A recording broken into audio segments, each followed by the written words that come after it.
বেশ কয়েকদিন ধরে এত গরম পড়েছে যে বলার মতো না। আর এই গরমে জনজীবন অতিষ্ঠ হয়ে পড়েছে, ঘরে বাইরে কোথাও টিকে থাকা যাচ্ছে না, এত গরম পড়েছে।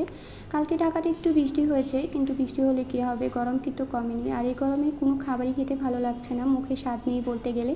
তাই ভাবলাম একটু ডাল ভুনা করি আর চিংড়ি মাছ ধুন্দুল দিয়ে রান্না করি। আর ডালটা ভুনা করার জন্য আমি এখানে সবজি ব্যবহার করেছি, আর এখানে লাউ আর টমেটোটা দিয়েছি। আর মশলার মধ্যে দিয়েছি একটু জিরা বাটা আর একটু আদা বাটা দিয়ে সবজিটা কষিয়ে নেবো। আর সবজিটা কিন্তু কষাতে কষাতে অর্ধেকটা সেদ্ধ হয়ে যায়।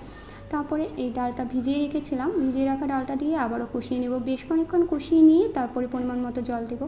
জলটা খুব বেশি দেবো না, ডালটা সেদ্ধ হতে যতটুকু জল লাগবে ঠিক ততটুকু দেবো। দিয়ে ডালটা একদম ঘনও হবে না, একদম পাতলাও হবে না, মিডিয়াম ঘন হবে। এই ডালটা কিন্তু গরম ভাতে কিংবা পরোটার সাথে খেতে খুবই ভালো লাগে। আর নামানোর আগে একটু ধনেপাতা দিয়ে নামিয়ে নেবেন। আমার কাছে ধনেপাতা ছিল না, তাই আমি দিতে পারিনি। তো ডালটা হয়ে গেছে, আমি নামিয়ে নেবো। নামিয়ে নিয়ে চিংড়ি মাছটা রান্না করে নেবো। আর চিংড়ি মাছ রান্না করার জন্য আমি কড়াইতে তেল আর ফোড়নের মধ্যে দিয়েছি জিরা, শুকনো লঙ্কা আর পেঁয়াজ দিয়ে আমি পেঁয়াজটা লালচে হওয়ার পরে একটু লবণ আর হলুদ দিয়ে চিংড়ি মাছটা কষিয়ে নেবো। চিংড়ি মাছটা কষিয়ে নিয়ে এর মধ্যে মশলা অ্যাড করবো। আর মশলার মধ্যে দিয়েছি আদা বাটা, জিরা বাটা আর শুকনো লঙ্কার পরিবর্তে কাঁচা লঙ্কার পেস্ট দিয়েছি। কালারটা দেখতে সুন্দর হবে আর খেতেও ভালো লাগবে। যেহেতু ধুন্দুলটা সবুজ, তাই কালারটা একটু সবুজ সবুজ থাকবে, খেতে ভালো লাগবে।